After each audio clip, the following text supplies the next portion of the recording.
Hi Christy. Hi అండి. ప్రశాంత్ బాగున్నావా?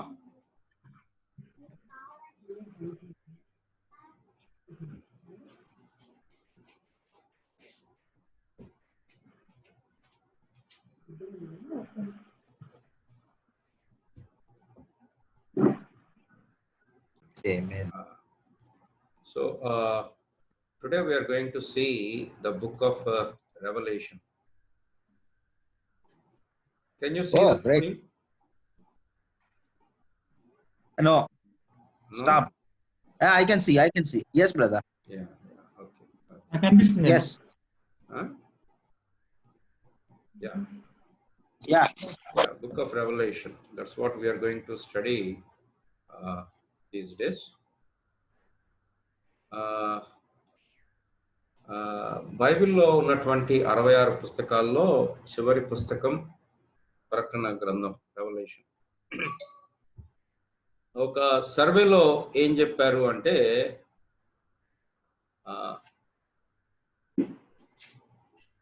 విశ్వాసులు ఎక్కువ వినాలి అనుకునేది, అంటే ఎక్కువ ఏ పుస్తకం పాస్టర్ చెప్తే విందాము అని అనుకుంటారు అంటే ప్రకటన గ్రంథం ఎక్కువ అనుకుంటారంట. ప్రకటన గ్రంథం చెప్తే బాగు అని.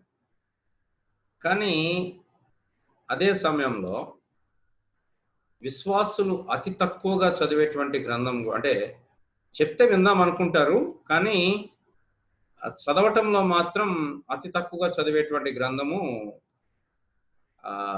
ఇది.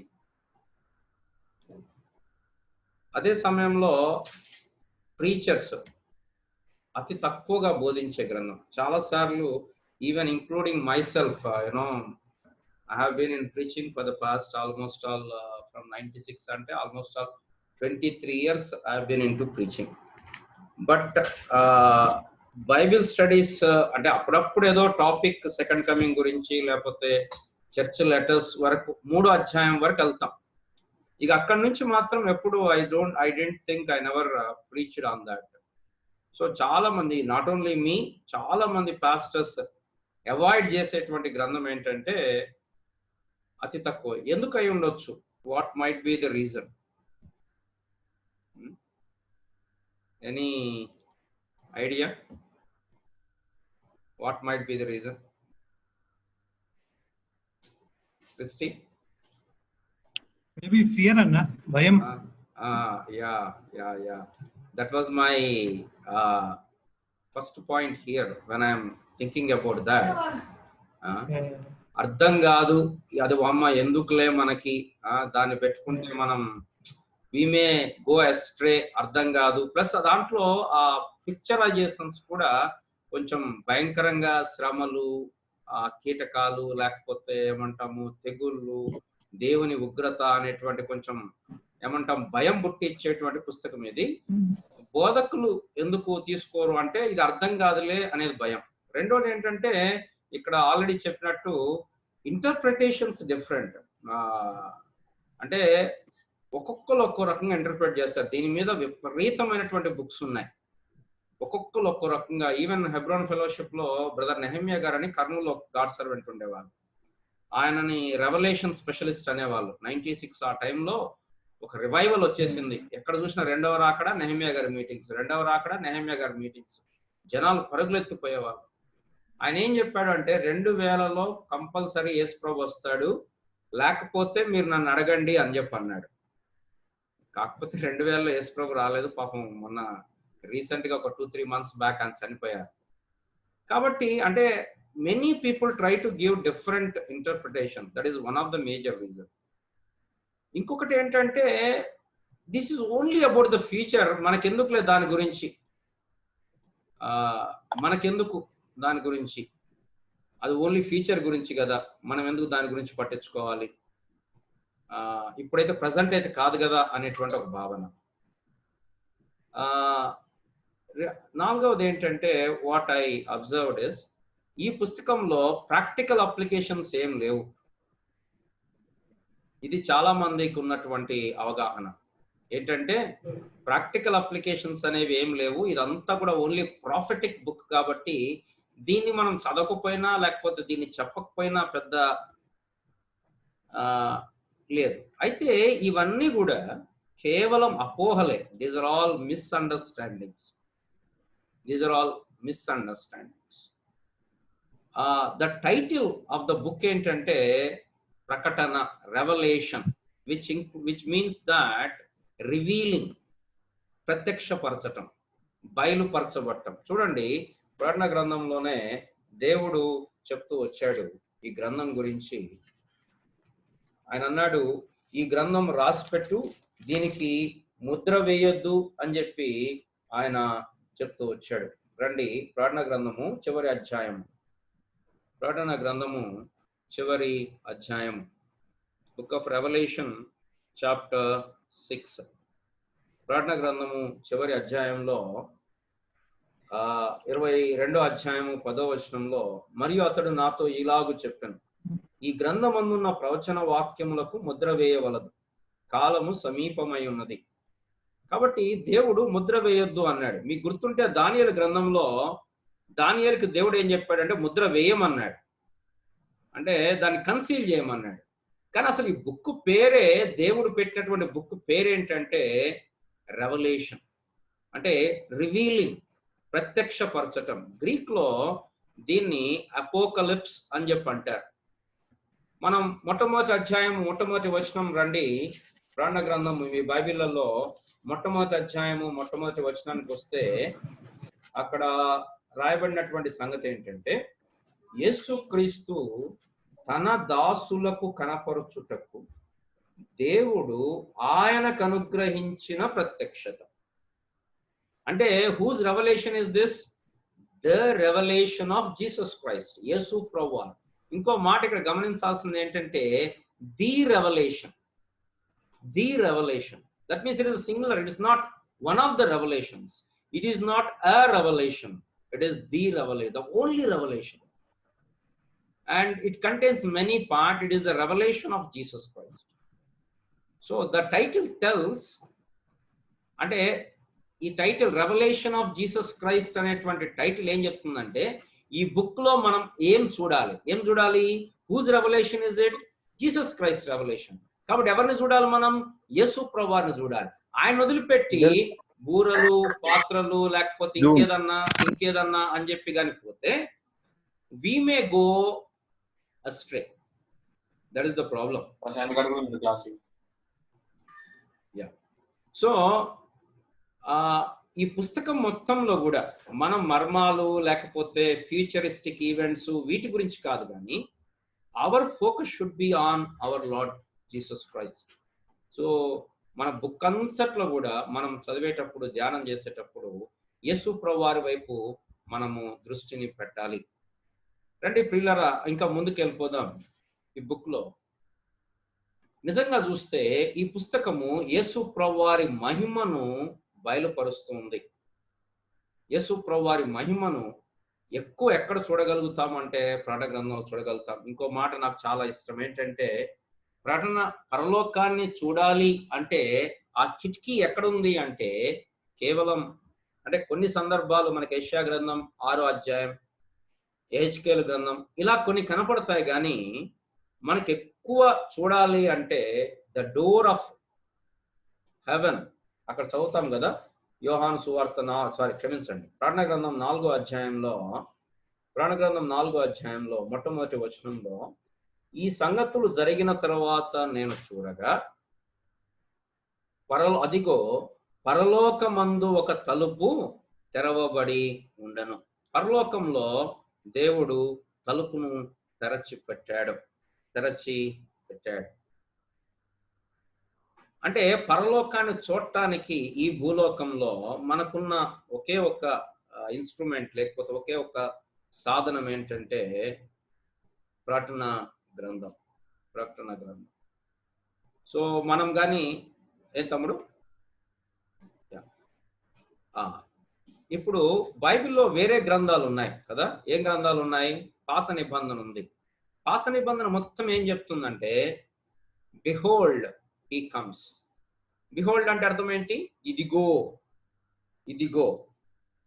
ఇదిగో ఆయన వస్తున్నాడు. పాత నిబంధన మొత్తం ఎక్కడ స్టార్ట్ అవుతుంది? జెనసిస్ చాప్టర్ 3లో ఇదిగో స్త్రీ సంతానానికి నీకు విరోధం, నీ సంతానానికి విరోధం కలగజేస్తాను అని చెప్పి అన్నాడు దేవుడు.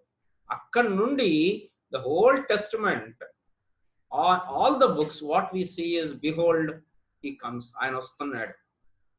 గాస్పల్స్ లో సువార్తలు ఏం చెప్పిందండి? ఇది బిహోల్డ్ హీ డైస్, చూడండి ఆయన చనిపోతున్నాడు, ఆయన చనిపోతాడు.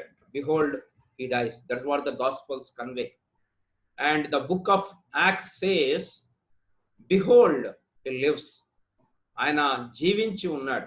ఎవరు అపోస్తలులు ఎవరు అంటే ఆయన శరీరముతో చనిపోయిన తర్వాత ఆయన శరీరంతో లేచారు అనే దానికి విట్నెస్. నేటి దినాల్లో అనేక మంది అపోస్తలులను బిరుదు పెట్టుకుంటారులే కానీ, but as per the Bible పౌలు చాలాసార్లు ఏమంటా అంటే నేను అపోస్తలుడను కాదా, యేసు ప్రభువును నేను చూడలేదా అని చెప్పి అంటాడు. అంటే అర్థం ఏంటి? యేసు ప్రభువును నేను చూడలేదు అంటే అర్థం ఏంటి? ఎవరు అపోస్తలులు? యేసు ప్రభు వారిని చూచిన వారు అపోస్తలులు. అంతేకాకుండా అపోస్తల కార్యాల మొదటి అధ్యాయంలో కూడా వారు ఒక 12వ వ్యక్తిని ఏర్పాటు చేసుకున్నారు. ఎందుకు ఏర్పాటు చేసుకున్నారు? మనలో ఒకడు యేసు ప్రభు వారి పునరుత్థానం గురించి సాక్ష్యయుండుట ఆవశ్యకము. There should be a witness. కాబట్టి బైబిల్ న్యూ టెస్టిమెంట్ లో అపోజల్స్ ఎవరు అంటే those who are witness for the resurrection of the Lord Jesus Christ. Okay, Acts ఏం చెప్తుందంటే behold he lives. And all the episodes, how many episodes are there?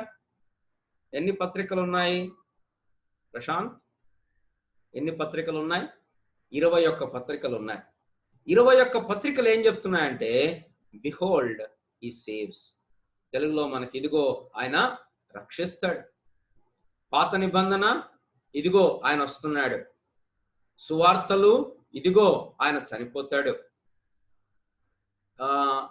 అపోస్తల కార్యాల గ్రంథం ఇదిగో ఆయన సజీవుడు.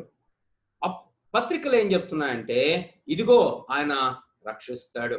ఇక మన ప్రాణ గ్రంథం ఏం చెప్తుందంటే ఏం చెప్తుంది? Behold he reigns in the glory. దేవుని స్తోత్రం, హల్లెలూయా. ప్రియులారా, ప్రాణ గ్రంథం చదువుతున్నప్పుడు మన హృదయం ఉప్పొంగుతుంది. నిజంగా నేను దీన్ని అంటే చదవాలని కూర్చున్నప్పుడు 1 సిట్టింగ్ లో, తర్వాత 2 సిట్టింగ్స్ లో కూర్చొని చదువుతున్నప్పుడు what I observed is the pattern. సర్వాధికారి ప్రభువు ఏలుచున్నాడు. The Lord reigneth. యోహానుతో కూడా ఏం చెప్తున్నాడు యేసు ప్రభువారు? ఇదిగో నేను సజీవుడను, యుగ యుగములు జీవించుచున్నాను, మృతుడనైతిని గాని యుగ యుగములు జీవించుచున్నాను. I'm not dead, I'm not in the grave, I'm alive. నిజంగా విశ్వాసులంగా మన దేవుడు సజీవుడు అనే మాట మనకు ఎంత ధైర్యం ఇస్తుంది. He's there, he's alive. So ప్రకటన గ్రంథం ఏం చెప్తుందంటే బిహోల్డ్ హీ రైన్స్, ఆయన ఏలుచున్నాడు. No matter who is in power, whether it is Narendra Modi or Rahul Gandhi, Chandrababu or Jagan, we can say that our Lord reigneth. మా దేవుడు ఆకాశమందు ఉన్నాడు, ఆయనకి ఇచ్చ వచ్చినట్టు సమస్తమును జరిగించుచున్నాడు. కీర్తన గ్రంథం 115వ అధ్యాయం 3వ వచనం. కనుక ఈ గ్రంథంలో మనం ఏం చూడొచ్చు అంటే మన దేవుడు ఏలుతున్నాడు, మన దేవుడు ఏలుతున్నాడు. కాబట్టి గ్రీకు భాషలో ఇందాక నేను చెప్పినట్టుగా గ్రీకు భాషలో ఈ ప్రకటన అనేటువంటి దానికి అర్థం ఏంటంటే ఎపోకలిప్సిస్ అనేటువంటి దాంట్లోంచే ఇంగ్లీష్ లో పదం ఎపోకలిప్స్ అని ఒక పదము ఇంగ్లీష్ లోకి వచ్చింది. చాలా ఇంగ్లీష్ పదాలకి గ్రీకు పదాలే మూలం. దాని అర్థం ఏంటంటే ఎపోకలిప్స్ అనేటువంటి పదానికి అర్థం ఏంటంటే లే బేర్, అంటే మొత్తం తీసేసేసి నేకెడ్ గా చూపించటం. అంటే అర్థం ఏంటంటే ట్రూత్ ని డిస్క్లోజ్ చేయటం, మేనిఫెస్టేషన్ ఆఫ్ సంథింగ్ ఆర్ అన్వెయిలింగ్, ముసుగు తీసేయటం. సో ఒకవేళ ఈ పుస్తకం కానీ మనకు అర్థం కాకుండా ఉండాలి అని దేవుడు తలంచి ఉంటే, ఈ పుస్తకం మనకు అవసరం లేదు అని దేవుడు గాని అనుకుని ఉంటే, ఈ పుస్తకంలో ఉన్న సంగతులు మనల్ని జీవితాన్ని ఏ విధంగా ప్రభావితం చేయవు, ఈ పుస్తకంలో ఉన్న సంగతులు మన జీవితాన్ని ఏమాత్రము కూడా దీంతో మనకేం సంబంధం లేదు అని గాని మనం అనుకుంటే ప్రియులారా, దేవుడు ఈ పేరు పెట్టుండడు. ఈ పేరేంటిది? బయలుపరచుట. ప్రత్యక్షత అంటే అర్థం ప్రకటన, ప్రత్యక్షత లేదా బయలుపరచుట. కాబట్టి మన మన ఏజ్ లో చాలా మంది ఏమనుకుంటారంటే, చాలా మంది చరిత్ర అనుకున్నారు, ఈ పుస్తకం చాలా కష్టం, దీని గురించి చెప్పటం కష్టం, అనవసరంగా కన్ఫ్యూజ్ అయిపోతారు అందరూ, కాబట్టి అప్పుడప్పుడు ఏదో కొన్ని కొటేషన్స్ లేకపోతే ఏదో చెప్దాం, but let us not touch that అని చెప్పి అనుకుంటారు. కానీ అదే దేవుని చిత్తం అయి ఉంటే దేవుడు దేనికి ఈ పేరు పెట్టాడు. ఏం పేరు పెట్టుండి ఉంటాడు? అపోక్రిఫా అని పెట్టుండాలి. ఎపోక్రిఫా అంటే మరుగు చేయబడింది. ఎపోకలిప్స్ అంటే రెవల్యూషన్. అపోక్రిఫా అంటే సంథింగ్ విచ్ ఈస్ హిడెన్. చూడండి, దానియేలు గ్రంథము బుక్ ఆఫ్ డానియల్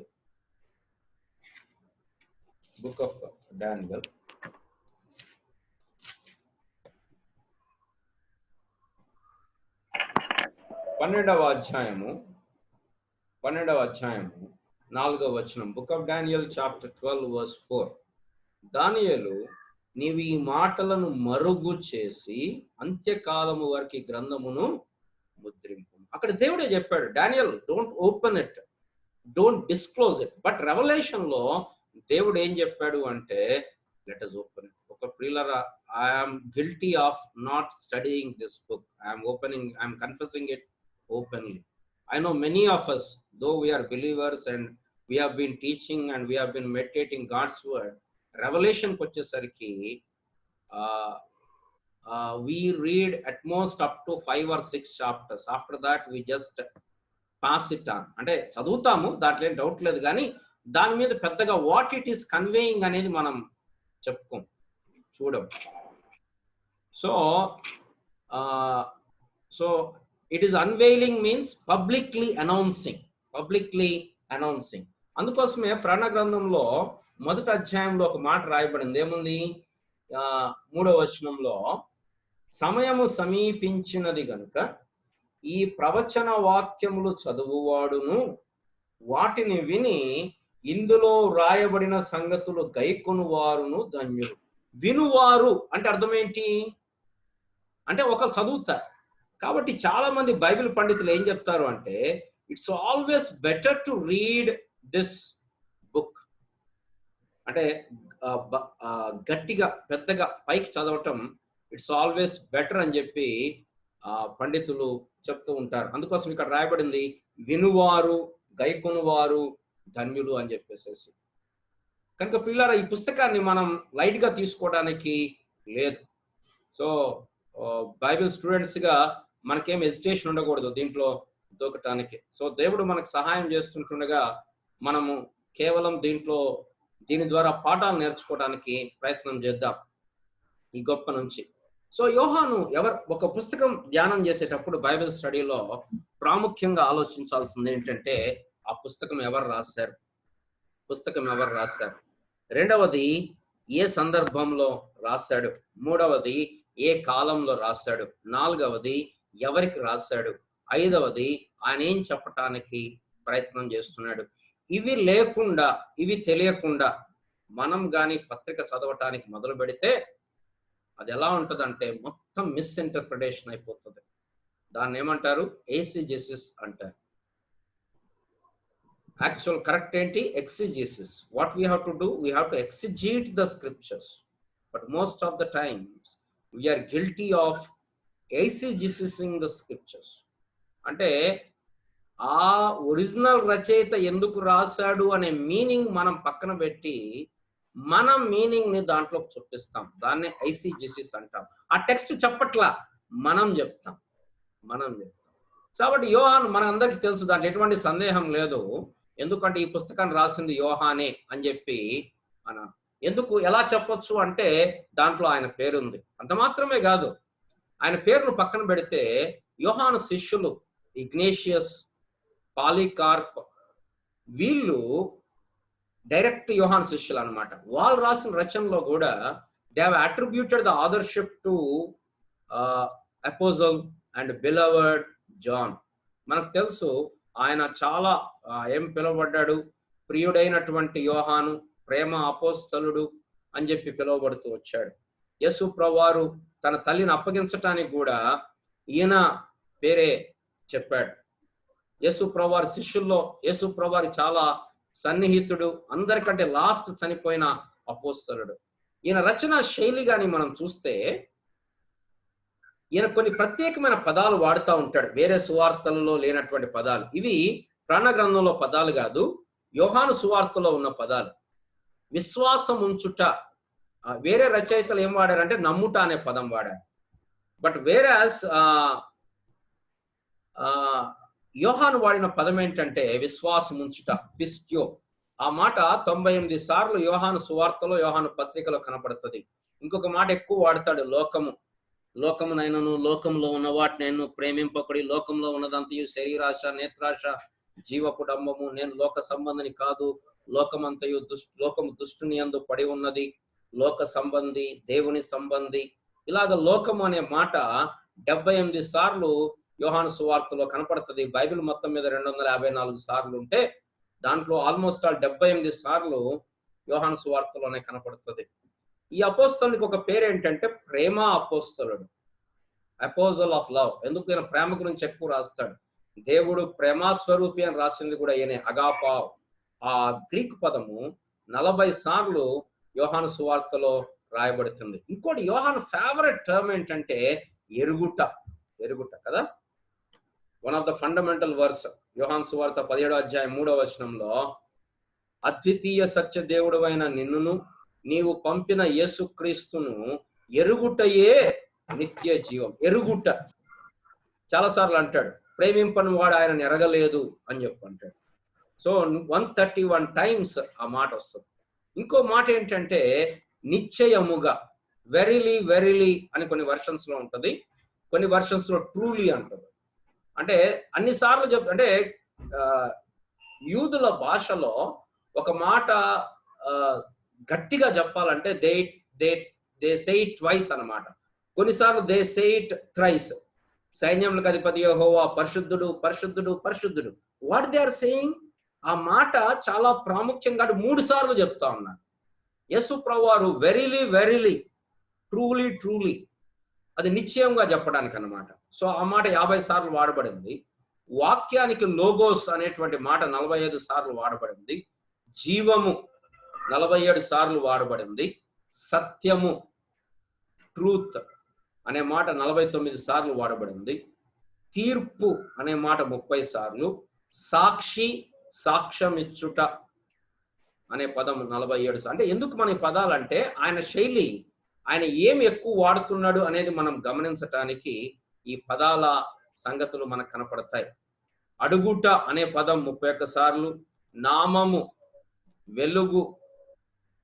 ఒక ఇంట్రెస్టింగ్ ఫ్యాక్ట్ ఏంటంటే యోహాను సువార్తలో వెలుగు అనే పదం 22 సార్లు కనపడితే 12వ అధ్యాయము 46వ వచనం తర్వాత అసలు ఎక్కడ వెలుగు అనే పదం రాయబడలేదు. ఒక బైబిల్ పండితుడు ఏమన్నాడంటే ఎందుకు రాయబడలేదు, 12వ అధ్యాయం వరకే రాయబడింది, దాని తర్వాత ఎందుకు రాయబడలేదు అంటే ఒక స్కాలర్ రాసింది ఏంటంటే 12వ అధ్యాయము 46వ వచనం తర్వాత యేసు ప్రభువారి ఈ లోక పరిచర్య ముగించబడింది. దాని తర్వాత ఇక అంతా ఆయన సిలువ వేయబట్టమే రాయబడింది. కాబట్టి అక్కడి నుంచి వెలుగు లేదు. ఇంకా తర్వాత నా తండ్రి అనే మాట కూడా ఎక్కువ సార్లు రాయబడుతుంది. మహిమ, మహిమ పరచుట, డాక్సా, గ్లోరీ, గ్లోరిఫై 40 సార్లు రాయబడింది. ఇంకొక ఇంట్రెస్టింగ్ పదం నిలిచి ఉండుట. ఏ అధ్యాయంలో ఎక్కువ వస్తుంది? ఏ అధ్యాయంలో ఎక్కువ వస్తుంది? యోహాను సువార్త 15వ అధ్యాయంలో, చాప్టర్ 15లో ద్రాక్షావల్లిని నేను నిలిచి ఉండుట అనే పదం అక్కడ ఎక్కువ సార్లు మనకు కనపడుతుంది. తర్వాత అంధకారం, స్కోటియా, స్కోటోస్, అంధకారం అనే పదం ఎక్కువ సార్లు కనపడుతుంది. సో ఇంకా లొకేషన్కి వస్తే ఆయన ఎక్కడ రాశాడు మనకు అందరికి తెలుసు. పద్మాసు ద్వీపంలో ఆయన రాశాడు కదా. 1వ అధ్యాయం 9వ వచనం, 1వ అధ్యాయం ప్రాణ గ్రంథం 1వ అధ్యాయం 9వ వచనం. మీ సహోదరుడను యేసును బట్టు కలిగి శ్రమలలోను రాజ్యములోను సహనములోను పాలివాడనైన యోహానను నేను దేవుని వాక్యము నిమిత్తము యేసును కూర్చున్న సాక్ష్యము నిమిత్తము పద్మాసు ద్వీపమున పరవాసినైతిని. కాబట్టి యోహాను ఈ గొప్ప ప్రత్యక్షత పరలోక దర్శనాలు చూసినప్పుడు is not sitting like us in AC room. We are very fortunate, or we have been granted much grace. When he is viewing into the heaven, he was a prisoner alone in an island, and there he saw the visions, he saw the God, he saw the glory, he saw the Lamb, he saw the heavens. So the location enti ante akkada Patmasu ద్వీపంలో. John was in exile. So ఆయన ఎందుకు ఎగ్జైల్లో ఉన్నాడు అంటే తప్పు చేసి కాదు, లేకపోతే దొంగతనం చేసి కాదు, మోసం చేసి కాదు. దేని బట్టి ఎగ్జైల్లో ఉన్నాడు? యేసు ప్రభువారి వాక్యము నిమిత్తం. అక్కడ వాక్యం అంటే దేని గురించి మాట్లాడుతున్నాడు? వాక్యం అంటే ఆయన అర్థం ఏంటి? పాత నిబంధన, పాత నిబంధన, కొత్త నిబంధనలో ఉన్న మిగతా గ్రంథాలు. సో మనకు అర్థమయ్యేది ఏంటంటే ఈ ప్రకటన గ్రంథం రాసే టైంకి ఆల్మోస్ట్ ఆల్ ఇది 90 to 95 AD మధ్యలో రాసుంటారంటారు. ఆ టైంకి కొత్త నిబంధనలో ఉన్న మిగతా 39, 27 కదా, మిగతా 26 పుస్తకాలు కూడా రాయబడ్డాయి. సో వాటిని డిఫెండ్ చేస్తున్న కారణాన్ని బట్టి యోహాను చెరసాలలో. ప్రియులారా, దేవుని వాక్యాన్ని డిఫెండ్ చేయాల్సిన గొప్ప బాధ్యత మన మీద ఉంది. యూదా భక్తుడు అంటాడు, మీకు అప్పగించబడిన విశ్వాసము నిమిత్తము మీరు పోరాడవలనని రాయవలసి వచ్చును. అసలు ఆయన ఏం రాద్దాం అనుకున్నా అంటే, యూదా భక్తుడు మనకందరికీ కలగబో రక్షణ గురించి రాద్దాం అనుకుంటే, దేవుడు ఆయన పరిశుద్ధాత్మ దేవుడు ఆయన ఎలా ప్రేరేపించాడంటే పోరాటం. దేని గురించి పోరాటం? మనుషుల గురించి కాదు, హక్కుల గురించి కాదు, లేకపోతే మన రైట్స్ గురించి కాదు, మన ఫ్యూచర్ గురించి కాదు, దేవుని వాక్యం నిమిత్తం. పౌలు భక్తుడు తిమోతికి చాలాసార్లు రాసినప్పుడు ఆయన చెప్పిన సంగతి ఏంటంటే, మంచి పోరాటం పోరాడము, మంచి పోరాటం పోరాడము. ఏం పోరాటం? మంచి పోరాటం అంటే, మంచి పోరాటము అంటే వాక్యము గురించిన పోరాటం. ముఖ్యంగా నేటి దినాల్లో వాక్యం అనేది ఎలా అబ్యూజ్ చేయబడుతుంది, వాక్యాన్ని తమకు అనుకూలముగా ఎలా ప్రజలు తిప్పుకుంటున్నారు, తమ డబ్బుల కొరకు, తమ యొక్క పరపతి కొరకు వాక్యాన్ని ఎలా తిప్పుకున్నారు. It's really horrible to see. కనుకనే విశ్వాసులమైన మన మీద ఉన్న బాధ్యత ఏంటంటే దేవుని వాక్యాన్ని ధ్యానించి దాన్ని డిఫెండ్ చేయాలి. అంటే అర్థం పోయి అందరితో వాదన పెట్టుకోమని కాదు, కానీ first we have to know the word of God. At least we should differentiate. ఒకవేళ ఈ మీటింగ్ కానీ ఎండ్ అయితే immediately I will log off and login చేస్తాను. అప్పుడు మళ్ళీ మీరు జాయిన్ అవుతారు. కానీ ఇంకో 10 minutes అయిపోద్ది. But I have another 20 to 25 minutes to teach. So ఒకవేళ ఈ మీటింగ్ ఎండ్ అయితే మళ్ళీ ఏమంటే మీరు లాగిన్ కండి. So is talking about the revolution అన్నమాట. పురాణ గ్రంథంలో వాక్యము అంటే అర్థము మిగతా గ్రంథాలన్నిటి గురించి ఆయన పోరాడుతూ ఉన్నాడు. అందుకోసం శిక్ష అనుభవిస్తున్నాడు, అందుకోసం శిక్ష అనుభవిస్తూ ఉన్నాడు. సో రాయబడినటువంటి కాలం ఏంటంటే, బహుశా ఇది చరిత్రలో ఒక ప్రాముఖ్యమైన సంగతి ఏంటంటే, క్రీస్తు శకం 70వ సంవత్సరంలో యెరూషలేములోని దేవాలయము కూల్చివేయబడుతూ వచ్చింది. యెరూషలేము అరకల చేత అంటే నాగళ్ళ చేత దున్నబడుతూ వచ్చింది. సో దీనికంటే ముందు రాశారా, దీనికంటే తర్వాత రాశారా? ఆల్మోస్ట్ ఆల్ కొత్త నిబంధన గ్రంథాలన్నీ మనం చదివినప్పుడు ఒక ల్యాండ్ మార్క్ అన్నమాట. అందరూ ఆలోచించేది ఏంటంటే, దేవాలయం నాశనానికి ముందు రాశారా, దేవాలయం నాశనానికి తర్వాత రాశారా? ఇది డిస్కషన్ అన్నమాట. సో 70 ADలో దేవాలయం నాశనం అయింది. యోహాను భక్తుణ్ణి పరవాస శిక్ష విధించిన చక్రవర్తి డొమిషియన్. ఈయన టైటస్ అనేటువంటి చక్రవర్తి యొక్క సహోదరుడు.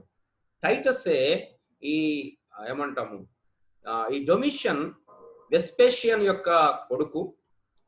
ఈయన యెరూషలేమును పూర్తిగా నాశనం చేశాడు. చరిత్ర ఏం చెప్తుందంటే, యోహాను డొమేషన్ చనిపోయిన తర్వాత యోహాను మరలా ఎఫెసు పట్టణానికి తిరిగి వచ్చి మరలా తన కొంతకాలం భూమి మీద గడిపాడు అని చెప్పి చరిత్ర చెప్తా ఉంది. ఇందాక చెప్పాను కదా, యోహాను శిష్యులు ఐరేనియస్, క్లెమెంట్, యూసిబియస్ వీళ్ళందరూ కూడా ఈ సంగతి రాశారు. ఏంటంటే ఈ ప్రవాస శిక్ష తర్వాత యోహాను భక్తుడు మరలా తిరిగి వచ్చాడు, మరలా తిరిగి వచ్చి ఎఫెసు సంఘంలో బిషప్ గా ఉన్నాడు అని. This is the time line అనమాట. AD 30-28 ఆ టైంలో యోహాను భక్తుడు శిష్యుడయ్యాడు. బహుశా AD 30లోనో 33లోనో, అది యేసుప్రభు వారి మరణం కరెక్ట్ గా ఐడెంటిఫై చేయబడలే, ఆ టైంలో యేసుప్రభు వారు చనిపోయాడు. నీరో చక్రవర్తి పరిపాలన 54 నుంచి 68 వరకు జరిగింది. డిస్ట్రక్షన్ ఆఫ్ ద టెంపుల్, యెరూషలేంలో ఉన్న దేవాలయం నాశనం చేయబడింది AD 70. తర్వాత డొమిషియన్ పరిపాలన 81 నుంచి 96.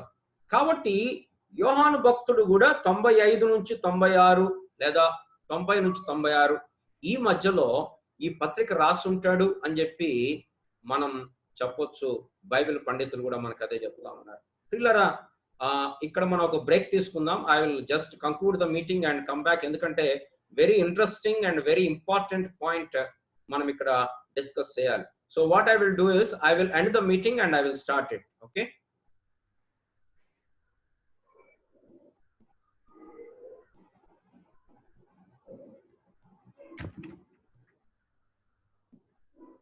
Any questions?